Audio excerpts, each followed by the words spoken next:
was a calm morning in Chelmsford, England, when neighbors heard shouting coming from Jack Seppel's apartment. The noise stopped as quickly as it started, leaving an unsettling silence behind. Hours later, police arrived and found something that shocked even the most experienced officers. Inside was 19-year-old Ashley Wadsworth, a Canadian who had traveled across the world to be with Jack, the man she thought she could trust and love. How did things go so wrong? What brought Ashley to this heartbreaking moment? As the truth came out, it revealed a disturbing story of love, control, and obsession.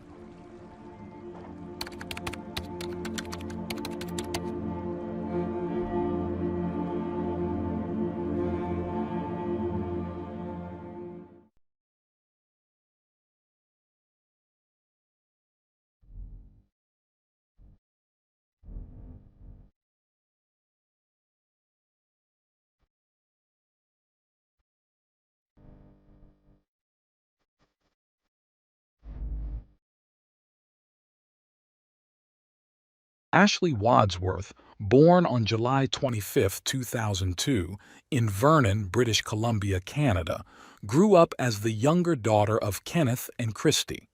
She shared her childhood with her older sister, Haley, in a large and tightly knit family of over 50 relatives, all residing within the same community. After her parents' divorce, her father remarried and had two more children, Crystal and Brandon.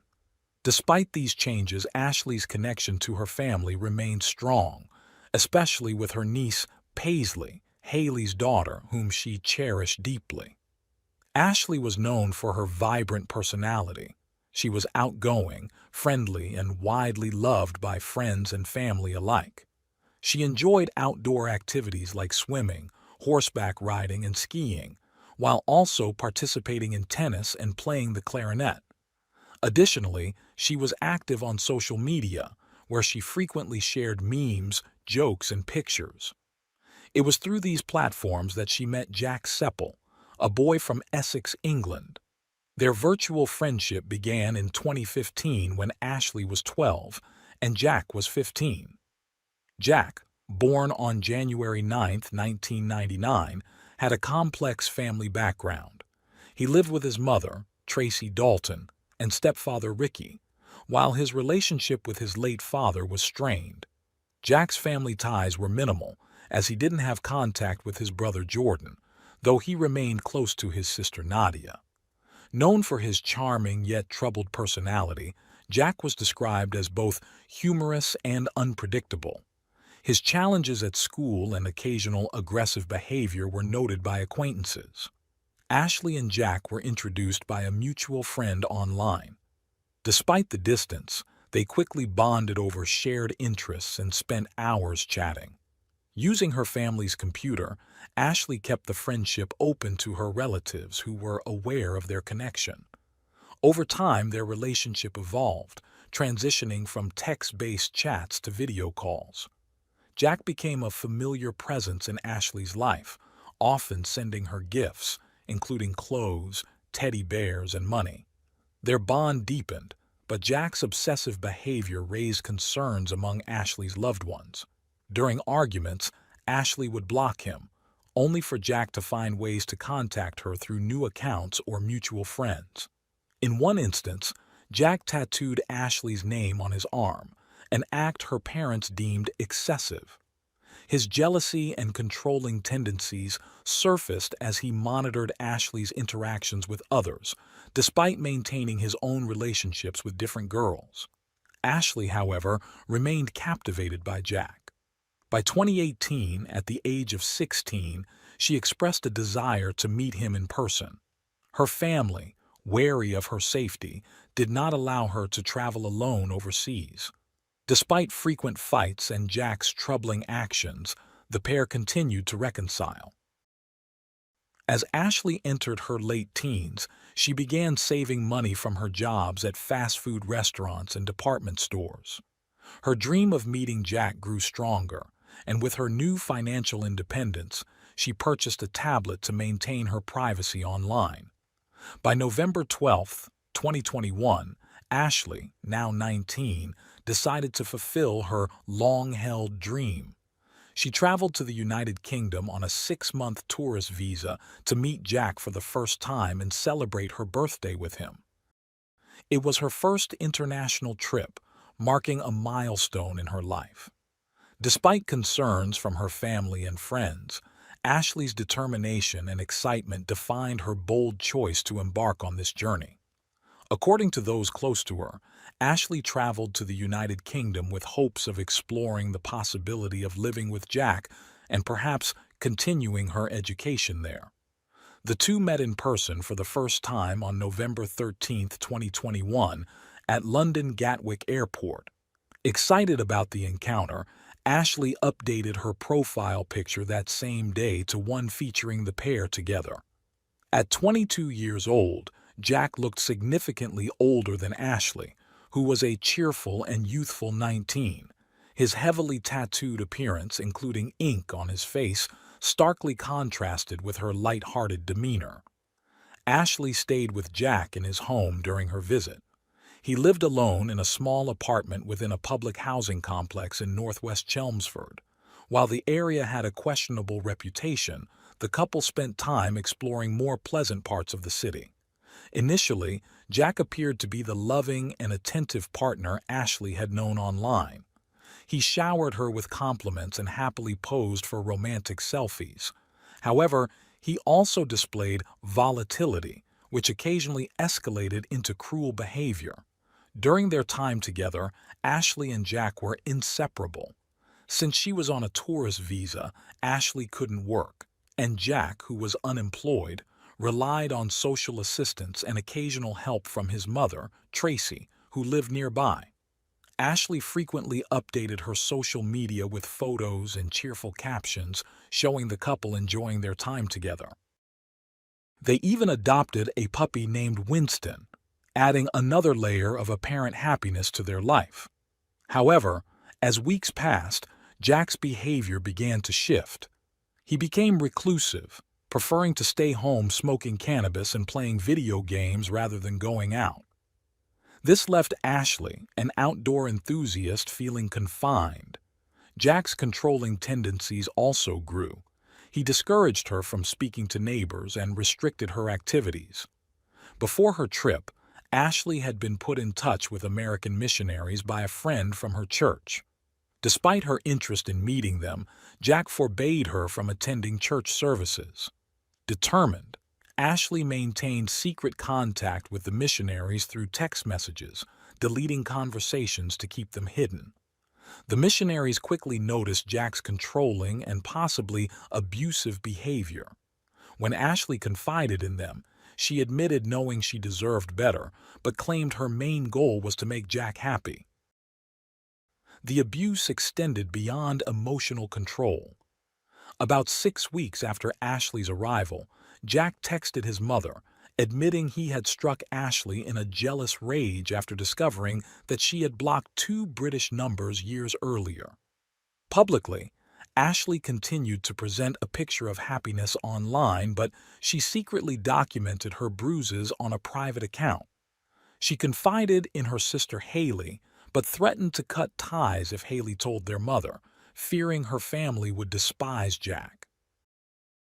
In late December 2021, Jack attempted suicide by overdosing on anxiety medication. Ashley called an ambulance, and he was treated at the hospital. Following this incident, Ashley was designated as Jack's caregiver, tasked with safely administering his medication using a lockbox provided by a nurse. Haley accidentally revealed the situation to their mother, who pleaded with Ashley to return home.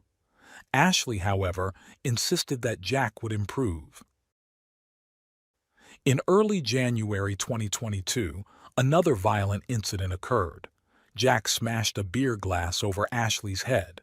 Distraught, Ashley video-called Haley while Jack forced her to clean up the broken glass. In the background, Haley could see Jack pacing and shouting. Despite her sister's desperate pleas to leave, Ashley stayed. On January 9th, Jack celebrated his 23rd birthday as though nothing had happened, surrounded by family and Ashley. Soon after, Jack's mother and stepfather organized a family trip to Rye, a quiet coastal town, hoping the change of scenery might ease tensions after Jack's suicide attempt. Photos from the trip painted a picture of harmony, offering a false sense of reassurance to Ashley's parents, who were unaware of the full extent of the abuse. Yet, this fleeting peace did not last. By late January, Jack's temper flared again.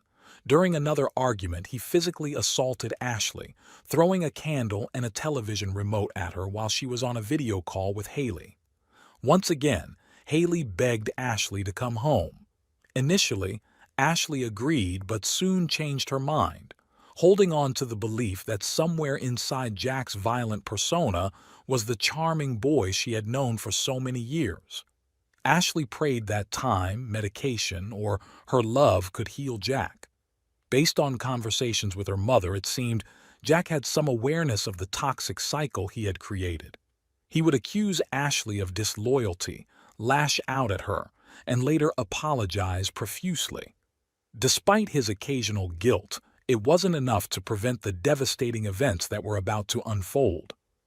On the morning of February 1st, 2022, Jack became enraged again, accusing Ashley of sneaking off to meet others behind his back. He demanded access to her phone and social media accounts. Around 8 a.m., one of Jack's neighbors heard Ashley screaming through the shared wall.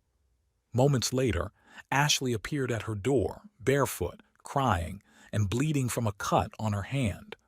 She explained that Jack had flown into a rage after finding a photo of a naked woman on her phone, assuming it was someone she knew. He had verbally abused her, smashed her phone, and thrown their puppy, Winston, against the wall. Despite fearing for her life, Ashley begged her neighbor not to call the police. The neighbor reluctantly agreed but urged Ashley to accompany her to a medical appointment to avoid returning to Jack's apartment. Ashley refused, so the neighbor decided to confront Jack directly. He apologized for his actions and appeared calm, convincing the neighbor to leave for her appointment. Around 9 a.m., another neighbor, Lucy, brought Jack a package that had been misdelivered. Jack barely opened the door, which Lucy found odd, but dismissed as typical of his standoffish behavior. Meanwhile, Ashley called her family from Jack's phone. It was midnight in Vernon. By this time, Ashley's mother had learned about Jack's abuse after Haley could no longer keep it a secret. Her family immediately booked her a return flight for February 3rd. Ashley told Jack she was leaving in 2 days, and he reluctantly agreed to take her for a COVID test and drive her to the airport. Ashley's mother warned her to go directly to the airport if Jack became violent again, and she warned Jack that she would involve the police if Ashley was hurt. While Ashley's family prepared for her return, Haley reached out to Jack's mother, but she was about to leave for a trip and unable to intervene. Before ending the call, Jack's mother expressed her fear that Jack might harm himself once Ashley left. Ashley's call with her family lasted about 3 hours. When it ended, it was 11 a.m. in Chelmsford and 3 a.m. in Vernon. Minutes later, Jack messaged his mother, confessing that he had attacked Ashley again, throwing her to the ground and potentially fracturing her arm. His mother did not respond. Between 11:22 a.m. and 12:38 p.m., Ashley sent several messages to her family and friends back in Vernon using Jack's phone. Unfortunately, due to the time difference, no one replied. She also messaged her church friends in Chelmsford, pleading for help and stating it was an emergency. Tragically, these messages did not send until hours later, when it was too late.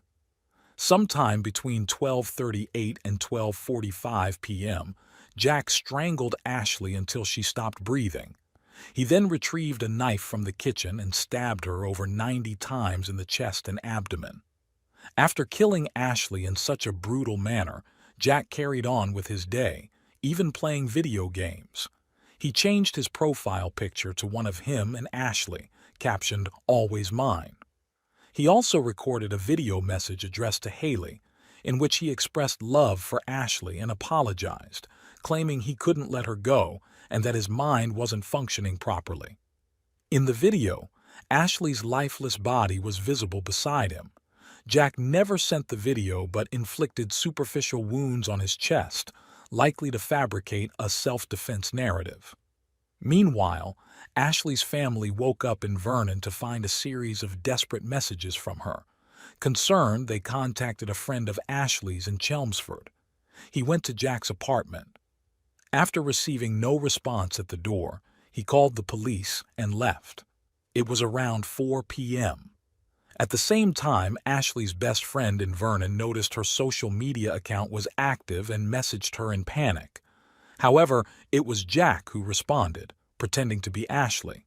He claimed she no longer needed help, as everything was fine. Jack ignored subsequent messages from Ashley's family and friends, who were growing increasingly frantic. Finally, Jack called his sister Nadia and confessed to killing Ashley. He even showed her Ashley's body during the call. At 4:13 p.m., the police entered Jack's apartment, responding to the earlier call from Ashley's friend. What they found inside was the horrific culmination of a tragic and abusive relationship. Across the globe in Vernon, Ashley's family was frantically trying to contact her. After reading her desperate messages for help and receiving no further response, Haley was convinced the worst had happened. In tears, she called her father and told him she was certain Jack had taken Ashley's life. Kenneth contacted Canadian authorities, expressing grave concern for his daughter's safety in England. Shortly after, he received the devastating confirmation from British authorities. Ashley had been killed. Jack was arrested on the spot, covered in blood, and confessed to the crime, claiming he had experienced a psychotic episode. He was sent to Chelmsford Prison while awaiting trial, scheduled for September 7, 2022, at the Chelmsford Crown Court. Toxicology reports showed that Jack had traces of cannabis and therapeutic levels of his anti-anxiety medication in his system at the time of the crime. Psychiatric evaluations deemed him fit to stand trial. The evidence against Jack was overwhelming, including a video he recorded admitting to the crime. Jack pleaded guilty, and the judge informed him that there was only one possible sentence for his actions: life imprisonment. He was remanded in custody until his sentencing hearing, set for October 10th, to allow Ashley's family to attend virtually.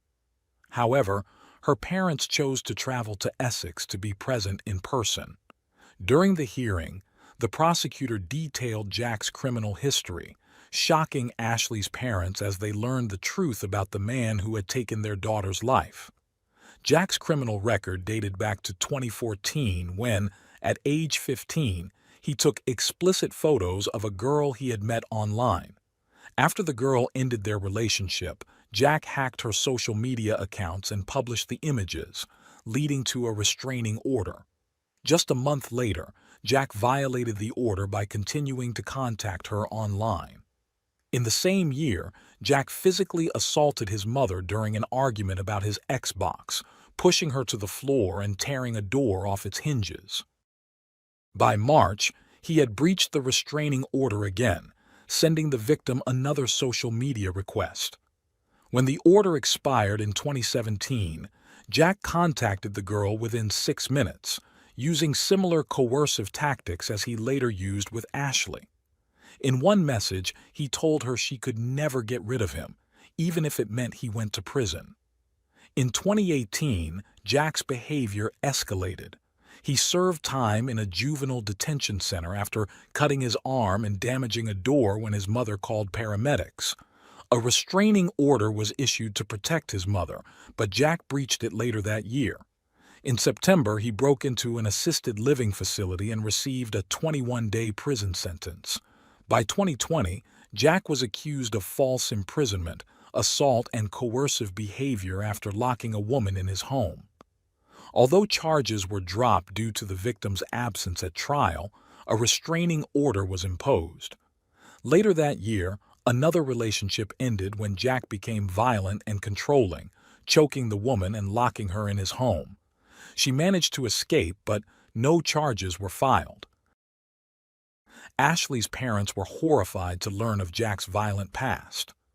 During the sentencing hearing, the court reviewed a letter Jack had written to Ashley's family from prison, expressing remorse. In the letter, addressed to Ashley's mother and Haley, Jack acknowledged that nothing he said or did could bring Ashley back or ease their pain. He claimed his mental health had deteriorated, leading to intrusive thoughts that affected his actions, though he admitted this was no excuse.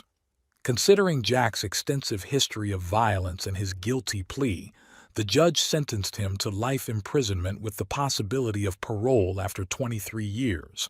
Ashley's parents left the courtroom knowing justice had been served but carrying the weight of unimaginable loss. On October 12th, Ashley's parents, stepmother, a close friend, and Julie Taylor, a campaigner against knife violence who had lost her teenage grandson Liam to a stabbing, held a vigil in Ashley's honor. The group walked from Brownings Avenue to the location where Ashley had spent her final days. They laid wreaths and placed roses on the doorstep. Ashley's mother spent a quiet moment reflecting at the site, mourning her daughter's loss.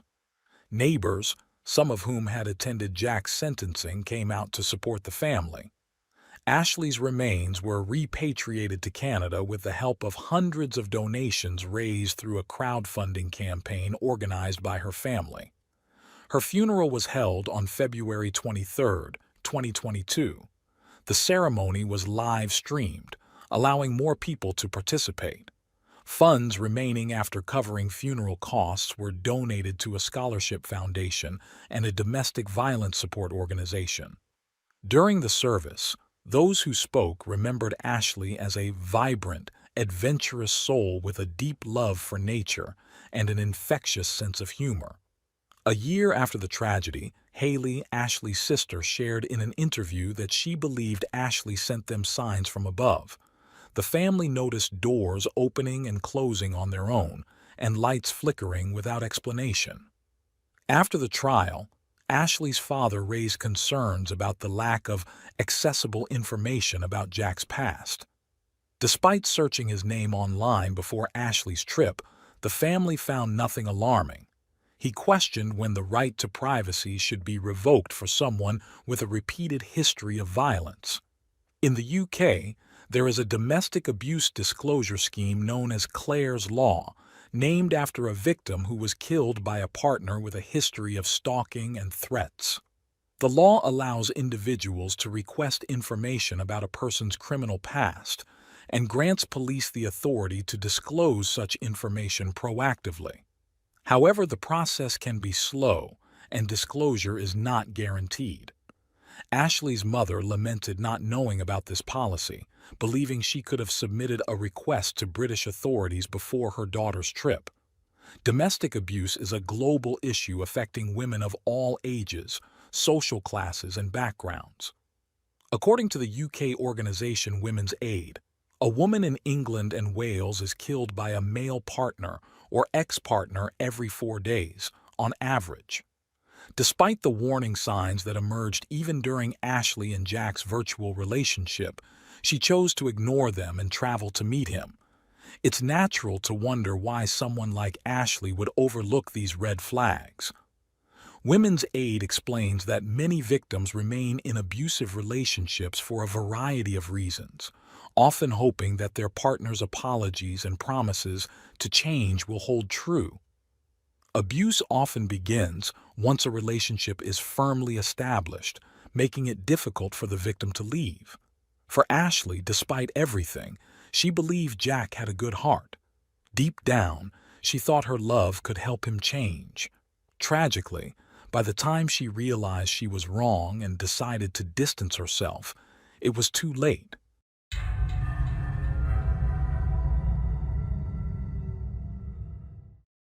Thanks for tuning in to Unreal True Crime. If you're intrigued by mysteries from around the world, check out our new channel, Latin Crimes, where we dive into the gripping true crime stories of Latin America. Don't miss out. Subscribe now for more thrilling investigations.